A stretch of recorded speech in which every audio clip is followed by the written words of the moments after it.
नमस्कार दोस्तों। एक्सेल में आप बहुत सारे लोग वर्किंग करते हैं, लेकिन अगर मैं कहूं कि कुछ ऐसा हो, आप किसी भी वर्किंग को, किसी भी डिटेल्स को एक फोल्डर के अंदर कॉपी पेस्ट करें और उसके बाद आपकी जो एक्सेल वर्किंग है वो ऑटोमेटिकली प्रिपेयर हो जाए, तो सुनने में बहुत जो है मैजिकल लगता है। लेकिन एक्सेल के अंदर ये सभी फीचर्स अवेलेबल है और किस तरह से आप एक्सेल को ऑटोमेशन मोड पर यूज कर सकते हैं, जहां पर एक ही वर्किंग आपको बार बार नहीं करनी पड़ेगी। सिंपली एक फोल्डर के अंदर आपको अपनी डिटेल्स को जो है पुट करना है, एंटर करना है और उसके बाद आपकी एक्सेल वर्किंग जो है अपने आप ऑटोमेटिकली प्रिपेयर होगी। जी हाँ, इस वीडियो के अंदर मैं आपको बताऊंगा कैसे आप एक्सेल ऑटोमेशन का यूज कर सकते हैं। डेली बेसिस पर आप जो वर्किंग करते हैं, कैसे आप उसको जो है frequently without wasting any time जो है यहाँ पर प्रिपेयर कर सकते हैं। तो चलिए, मेरे पास कुछ सैंपल डेटा है जिसके बेसिस पर मैं ये जो है आपको बताता हूं किस तरह आप एक्सेल के अंदर ऑटोमेशन मोड में रिपोर्ट जो है प्रिपेयर कर सकते हैं। यहाँ पर जो है अराउंड 5 एक्सेल फाइल्स मेरे पास है। अगर ये 500 होंगी तो भी कोई फर्क नहीं पड़ने वाला है, वो भी मैं आपको दिखाऊंगा। यहाँ पर ये जितनी भी एक्सेल फाइल्स मेरे पास है, बेसिकली इन फाइल्स के अंदर कुछ सैलरी डेटा स्ट्रक्चर है। कंपनी है जो अपने एम्प्लॉयज को सैलरी पे करती है, तो जो कंपनी अपने सॉफ्टवेयर से फॉर्म 16 जनरेट करती है वो हमारे साथ शेयर किया गया है। और इस फॉर्म 16 के अंदर बेसिकली जो एम्प्लॉय है उसकी डिटेल है, उस एम्प्लॉय को कितनी सैलरी पे की गई है, एम्प्लॉय के द्वारा कितनी डिडक्शन क्लेम की गई है और उस पर जो टैक्स है वो कितना डिडक्ट किया जाना चाहिए, वो सभी डिटेल्स यहाँ पर है। अब ये जो डिटेल्स है मुझे प्रोसेस करनी है टीडीएस रिटर्न के लिए। तो अब आप देखेंगे कि ये जो फॉर्म 16 है, ये बेसिकली एक स्टैंडर्ड फॉर्मेट है। इसके अंदर जो है एम्प्लॉय का नाम, जो सैलरी डिटेल्स है, वो मुझे चाहिए टीडीएस रिटर्न प्रिपेयर करने के लिए। और अगर मान लीजिए मेरे पास 500 एम्प्लॉयज है, एक एक करके उन 500 एम्प्लॉयज की जो एक्सेल शीट है उससे डाटा एक्सट्रैक्ट करने में बहुत ज्यादा टाइम कंज्यूम होगा। और मान लीजिए ये प्रोसेस आपको मंथली बेसिस पर या फिर क्वार्टरली बेसिस पर करनी पड़ती है, तो बार बार रिपीटेटिवली जो है आप इस प्रोसेस को करते हैं, जो कि अगेन एक टाइम कंज्यूमिंग टास्क है। और अगर मैं कहूं कि वन टाइम ऑटोमेशन सेटअप अगर हम यहां पर बना ले, उसके बाद आपको कुछ नहीं करना, जितनी भी एक्सेल फाइल्स आपके पास आएंगी उस फोल्डर के अंदर आपको पेस्ट करना है और जो डेटा है, जो रिपोर्ट है, वो अपने आप प्रोसेस हो जाएगी। ये हमारी एक एक्सेल वर्किंग है जिसके अंदर हमने कुछ इंप्लॉइज को लेकर जो डाटा है उसको प्रोसेस किया है। इंप्लॉय का नाम क्या है, पैन नंबर क्या है, ग्रोस सैलरी कितनी है, कितनी स्टैंडर्ड डिडक्शन है, कितने उसको अलाउंसेस पे किए गए हैं, कितनी उसने डिडक्शन क्लेम की है, कितना उसका टैक्स डिडक्ट किया जाना है, कितना उसका टैक्स डिडक्ट किया जा चुका है। तो ये सभी जो है इंप्लॉयज की डिटेल्स यहाँ पर प्रिपेयर की गई है। अब उसके बाद क्या होता है, कुछ और इंप्लॉयज की डिटेल्स हमारे सामने आ जाती है। अभी हमारे पास यहाँ पर है 5 इंप्लॉयज की डिटेल्स। तो यहां पर अगर मुझे मान लीजिए 8 नए इंप्लॉयज की डिटेल्स को अपडेट करना है और मैं सिंपली आपसे कहूं कि उन सभी 8 इंप्लॉयज की जो डिटेल्स है सिंपली मुझे यहां से कॉपी करनी है, कट करनी है और इस फोल्डर के अंदर पेस्ट करनी है। मैंने इसको यहाँ पर पेस्ट किया और उसके बाद यहाँ पर अपनी एक्सेल फाइल को रिफ्रेश किया, तो आप देखेंगे उन सभी 8 इंप्लॉयज की डिटेल्स यहाँ पर प्रोसेस की जा चुकी है। इतना सिंपल, इतना इजी है एक्सेल ऑटोमेशन। और अगर मुझे मान लीजिए यहाँ से 2 इंप्लॉयज की डिटेल्स को जो है रिमूव करना है, तो सिंपली मुझे क्या करना है, इस फोल्डर के अंदर से उन 2 इंप्लॉयज की डिटेल्स को यहाँ से रिमूव करना है। जैसे ही मैं इसको उस फोल्डर से बाहर करता हूँ एंड देन रिफ्रेश करता हूं, तो यहां पर आप देखेंगे उन दोनों ही इंप्लॉयज की डिटेल्स रिमूव कर दी गई है। तो ये जो ऑटोमेशन है, किस तरह से आप इसको सेटअप कर सकते हैं, वो ढेर सारे ऐसे ही ऑटोमेशन जो है आपको हमारे कोर्सेज के अंदर मिल जाते हैं। अगर आप सीखना चाहते हैं income tax, GST, TDS, ESIC, EPF, Tally, Excel, office automation, तो ऐसे में आप हमारी वेबसाइट को जरूर विजिट करें www.allaboutaccess.in। साथ ही आप हमारी ऐप जरूर डाउनलोड कर ले प्ले स्टोर से, डिस्क्रिप्शन में लिंक दिया गया है, जहां पर बहुत सारे अच्छे कोर्सेज जो आपकी प्रैक्टिस को इनहांस करेंगे। अगर आप एक सॉलिड पर्सन है तो कहीं ना कहीं आपके करियर को इम्प्रोवाइज करेंगे। तो चलिए, बहुत क्विकली मैं आपको बता देता हूं किस तरह से आप जो है अपनी रिपोर्ट्स प्रिपेयर कर सकते हैं। तो यहाँ पर हम क्या करते हैं, एक एक्सेल फाइल जो है ओपन कर लेते हैं और इस एक्सेल फाइल को ओपन करने के बाद यहाँ पर जो है आपको एक न्यू ब्लैंक वर्कबुक जो है सेलेक्ट करनी है। तो ब्लैंक वर्कबुक को पहले आप सेव कर सकते हैं। उसके बाद डेटा के अंदर आपको गेट डेटा का ऑप्शन दिया गया है, गेट डेटा पर आपको जो है यहाँ पर क्लिक करना है। देन फ्रॉम फाइल सेलेक्ट करते हुए फ्रॉम फोल्डर पर आप जो है क्लिक करेंगे और उस फोल्डर को आपको सेलेक्ट करना है जहां पर वो सभी एक्सेल फाइल जो है आपने सेव की है। तो यहाँ पर हमने salary data for TDS return का जो फोल्डर है वो ओपन कर लिया है। उसके बाद जो है आपकी जितनी भी फाइल्स है उनको कनेक्ट किया जाएगा पावर क्वेरी के जरिए एंड आफ्टर दैट जो है आप अपनी रिपोर्ट प्रिपेयर करेंगे। तो यहाँ पर आप देखेंगे जितनी भी आपकी फाइल थी वो यहाँ पर आ चुकी है। उसके बाद आपको यहाँ पर कंबाइन का बटन दिया गया है जिस पर आप क्लिक करते हुए कंबाइन एंड ट्रांसफॉर्म डाटा का यूज करेंगे। आफ्टर दैट जितना भी आपका जो डाटा होगा वो पावर क्वेरी के अंदर जो है यहाँ पर लाया जाएगा और उसके बाद जो है बेसिकली आपको अपनी रिपोर्ट जो है वो प्रिपेयर करनी है। तो यहाँ पर कंबाइन फाइल्स के अंदर आप देखेंगे कि दो फाइल्स आपको दिखाई गई है, form 16 and second is xlnm.print। तो यहाँ पर एक बार आपको बेसिकली आपको चेक करना है कि आपका जो डाटा है वो किस एक्सेल फाइल के अंदर है, क्या वो फॉर्म 16 फाइल के अंदर है या फिर सेकंड वन फाइल के अंदर है। तो हमारा जो डाटा है वो फॉर्म 16 के अंदर है, तो हम यहाँ पर ओके बटन पर प्रेस करेंगे। उसके बाद जो भी डाटा है वो जो है आपका पावर क्वेरी के अंदर प्रोसेस किया जाएगा। तो उसके बाद आपका जो डाटा है कुछ इस तरह से यहाँ पर आ जाता है।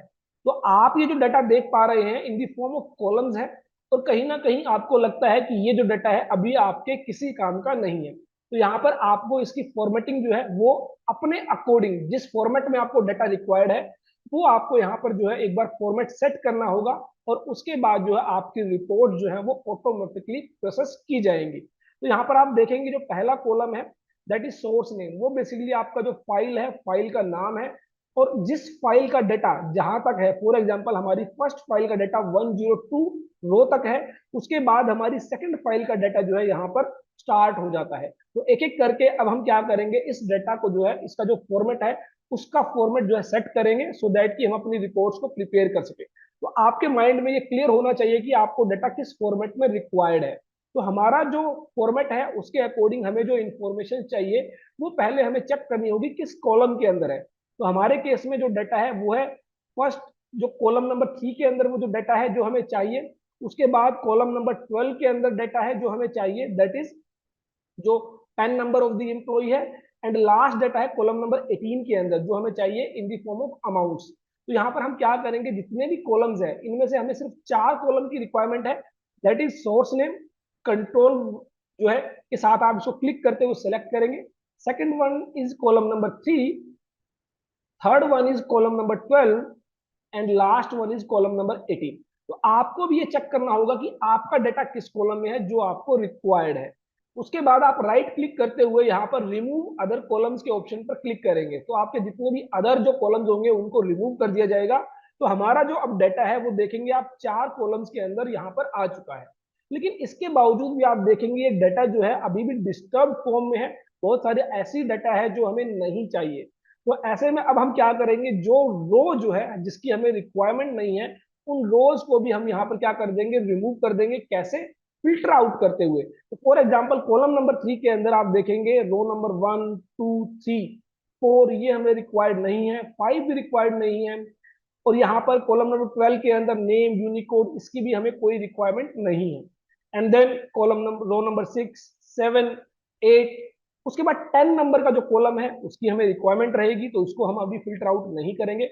तो इसका मतलब ये है कि जहां जहां पर भी आप देख रहे हैं कि नल जो वैल्यू जो टेक्स्ट है वहां पर कोई भी इंफॉर्मेशन नहीं है और ऐसे में हम क्या कर सकते हैं, इनको फिल्टर आउट करते हुए रिमूव कर सकते हैं। तो जहां पर भी आप देख पा रहे हैं नल जो टेक्स्ट है वो हमारे किसी काम का नहीं है, यहाँ पर हम क्या करेंगे, कॉलम नंबर 3 के अंदर जो है फिल्टर आउट करेंगे कि नल जहां पर भी है वो हमें नहीं चाहिए। एंड देन 1 2 3 ब्लैंक, और ये जो ब्लैंक सेल है वो भी रिक्वायर्ड नहीं है। उसके बाद डेटेड का जो ऑप्शन है वो भी हमें रिक्वायरमेंट नहीं है उसकी भी। तो जो भी डेटा जो भी रोज हमें रिक्वायर्ड नहीं है उसको मैंने यहाँ पर जो है अनसेलेक्ट कर दिया है और उसके बाद ओके बटन पर प्रेस किया। तो अब आप देखेंगे अगेन यहाँ पर जो डाटा है अब वो जो है काफी यहाँ पर क्लियर हो चुका है। कॉलम नंबर 3 के अंदर 10 number, acknowledgement number, quarter, particulars, gross salary, standard deduction और यहाँ पर PAN number of the employee and column number 18 के अंदर हमारी जो अमाउंट्स है वो यहाँ पर आ रही है। लेकिन स्टिल उसके बावजूद भी बहुत सारी ऐसी इंफॉर्मेशन है जो अभी भी हमें रिक्वायर्ड नहीं है। अगेन हम फिर से क्या करेंगे, फिल्टर आउट जो प्रोसेस है उसको फिर से करेंगे। यहाँ पर एक्नॉलेजमेंट और क्वार्टर की हमें कोई जरूरत नहीं है, तो इसको मैंने फिल्टर आउट किया है ओके बटन प्रेस करते हुए। तो अब यहाँ पर हमारा जो है आप देखेंगे डाटा जो है और फिल्टर आउट हो चुका है। अब यहाँ पर प्रॉब्लम क्या है कि जो 10 नंबर ऑफ द एम्प्लॉयर है उसकी भी हमें कोई खास जरूरत नहीं है, लेकिन जैसे ही मैं 10 नंबर ऑफ द एम्प्लॉयर को यहाँ पर सेलेक्ट कर फिल्टर आउट करूंगा तो यहाँ पर 10 नंबर ऑफ द एम्प्लॉय भी क्या हो जाएगा, फिल्टर आउट हो जाएगा। इसका मतलब उसको भी रिमूव कर दिया जाएगा। तो उस केस में मुझे क्या करना चाहिए, यहाँ पर जो है हम क्या करेंगे, कॉलम नंबर 12 के अंदर यहाँ पर ट्रांसफॉर्म के अंदर जो है आपको फिल का ऑप्शन दिया गया है एंड डाउन। तो यहाँ पर क्या होगा कि आपका जो पेन ऑफ एम्प्लॉय है वो जो है यहाँ पर क्या हो चुका है, अब फिल हो चुका है डाउन साइड। तो अब सभी जो कॉलम्स के अंदर जो है, रोज के अंदर जो है ये आ चुका है। अब यहाँ पर अगेन पेन ऑफ एम्प्लॉय, ये जो टेक्स्ट है इसकी हमें जरूरत नहीं है, हमें चाहिए सिंपली पेन नंबर।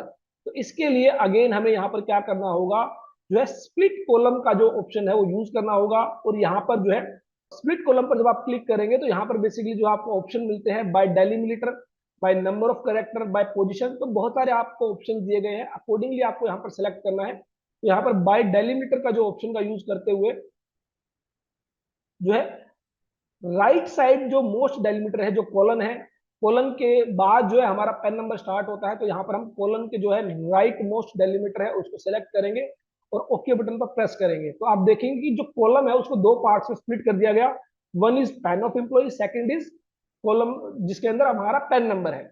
अब यहाँ पर हम क्या करेंगे, पेन ऑफ एम्प्लॉय, इस कॉलम की हमें कोई जरूरत नहीं है, तो राइट क्लिक करते हुए हम इसको रिमूव करेंगे और फाइनली हमारे पास जो है हमारा पेन नंबर बच जाता है। अब अगेन इसके बाद हमें 10 नंबर और पर्टिकुलर्स, इन दोनों ही रोज की जरूरत नहीं है, तो यहां पर हम क्या करेंगे, सेलेक्ट करते हुए 10 नंबर और जो पर्टिकुलर्स है उसको हम जो है यहां पर सेलेक्ट करेंगे, अनसेलेक्ट करेंगे एंड देन ओके बटन पर प्रेस करेंगे। तो यहां पर आप देखेंगे अब वो भी यहां पर क्या हो चुका है, फिल्टर आउट हो चुका है। तो अब ये आप देखेंगे ऑलमोस्ट जो हमारा डाटा है वो लगभग प्रिपेयर हो चुका है, लेकिन अभी ये जो डाटा है, अभी डाटा जो है प्रेजेंटेबल फॉर्म में नहीं है। तो इसके लिए हमें क्या करना होगा, इसके लिए हमें यहाँ पर ट्रांसफॉर्म के अंदर जो है पाइवेट कॉलम का बटन दिया गया है, पाइवेट कॉलम आपको सेलेक्ट करना है और उसके बाद यहाँ पर जो सोर्स नेम है वहां पर कॉलम नंबर 18, क्योंकि हमें जो जो कॉलम नंबर 3 है उसको हमें हॉरिजॉन्टल मोड में चाहिए और उसके बाद उसके नीचे उन सभी हेड्स की अमाउंट चाहिए। तो यहाँ पर हम कॉलम नंबर 18 को सेलेक्ट करेंगे और ओके बटन पर प्रेस करेंगे। तो अब आप देखेंगे कि हमारा जो डाटा है प्रेजेंटेबल फॉर्म में आ चुका है। पहले हमारा नाम आता है इंप्लॉय का, उसके बाद उसका PAN number, then gross salary, after that standard deduction, उसके बाद जो टैक्सेबल इनकम है, उसके बाद ट्रांसपोर्ट अलाउंस। तो आप देखेंगे बेसिकली जिस फॉर्मेट में हमें डाटा रिक्वायर्ड था उस फॉर्मेट में हमारा डाटा जो है आ चुका है। जहां पर कोई अमाउंट नहीं है वहां पर जीरो अमाउंट पुट कर दी गई है और जहां पर अमाउंट है उसको जो है एंटर कर दिया गया है। अब आपको फाइनली यहाँ पर क्या करना है, फाइनली यहाँ पर जो है होम बटन पर क्लिक करना है और क्लोज एंड लोड जो है ये आपको सेलेक्ट करना है। तो इससे क्या होगा, आपका जितना भी डाटा पावर क्वेरी के अंदर हमने जिसका फॉर्मेट सेट किया है वो जो है आपके एक्सेल के अंदर यहाँ पर जो है आ चुका है। तो ये बेसिकली जो है आपका एक ऑटोमेशन जो है सेटअप हो चुका है। अब अगर मैं आपको कहूं उस फोल्डर के अंदर आप कोई भी फाइल ऐड करेंगे या उस फोल्डर से कोई भी फाइल डिलीट करेंगे तो ये डाटा जो है अपने आप ऑटोमेटिकली जो है प्रोसेस होगा। मैं आपको एग्जांपल के साथ यहाँ पर दिखा देता हूं। हम लोग फोल्डर के अंदर गए और इसमें से हमने दो जो डाटा है यहाँ पर अभिनव और अजय चौहान, ये जो है हमने यहाँ से कट किया एंड इसको हमने बाहर की तरफ पेस्ट कर दिया है। और यहाँ पर जो है डाटा के अंदर आपको रिफ्रेश का बटन दिया गया है, इस पर आप क्लिक करेंगे तो आप देखेंगे तो जो पर्टिकुलर्स है एम्प्लॉइज के वो यहाँ से रिमूव कर दिए गए हैं। उसके लिए आपको अलग से मेहनत करने की जरूरत नहीं पड़ी, उसकी सभी डिटेल्स यहाँ से रिमूव की जा चुकी है। और अगर मान लीजिए मैं इन दोनों ही फाइल्स को फिर से इस डेटा के फोल्डर के अंदर यहाँ पर एंटर कर देता हूँ और उसके बाद एक्सेल फाइल को रिफ्रेश करता हूँ तो आप देखेंगे कि वो जो दो एम्प्लॉयज की इंफॉर्मेशन है वो यहाँ पर प्रोसेस कर दी गई है। तो इस तरह से बेसिकली आप जितनी भी फाइल इस फोल्डर के अंदर कॉपी पेस्ट करेंगे वो सभी डेटा यहाँ पर जो है प्रोसेस कर दिया जाएगा। तो आई होप एक्सेल के अंदर किस तरह से आप ऑफिस ऑटोमेशन सेटअप कर सकते हैं, किस तरह से आप अपनी वर्किंग जो है नंबर ऑफ डेज के अंदर जो आप कंप्लीट करते हैं उसको मिनट्स के अंदर कंप्लीट कर सकते हैं। एक बार आपको सेटअप जो है यहाँ पर सेट करने में जो है टाइम लगेगा, लेकिन उसके बाद जो है घंटों का काम आप मिनटों में कर पाएंगे। तो आई होप मेरी ये वीडियो आपके लिए यूजफुल होगी। फिर मिलेंगे एक नई वीडियो के साथ। देखते रहिए, लाइक करते रहिए हमारे YouTube channel all about tax.